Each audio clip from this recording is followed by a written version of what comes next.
Which expression is equivalent to 7th root of x to the power of 9 times y to the power of 9, where x and y are positive?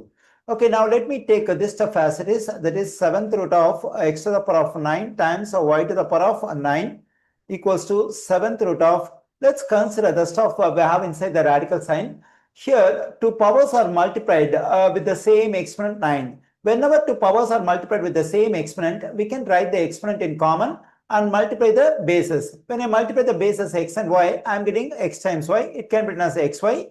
Now let's write this exponent 9 in common. Okay, here let me write the stuff inside the radical sign as it is. That is x times y raised to the power of 9. Now we can write this radical as an exponent. Whenever I write radical as an exponent, it will be a fraction with numerator 1. The denominator over here has to be the index of the radical. In this case, the index of the radical is 7. That should be the denominator over here. Now I have written this radical, that is this 7th root as an exponent. Then I got 1 over 7 as an exponent over here. Now a power is raised to another power. Whenever a power is raised to another power, we have to multiply the two exponents. Then we have x times y whole to the power of 9 times 1 over 7.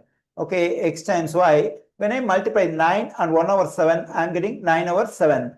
Here I got an expression that is equivalent to the given expression. I find this one in answer choice B. The correct answer choice for this question is B.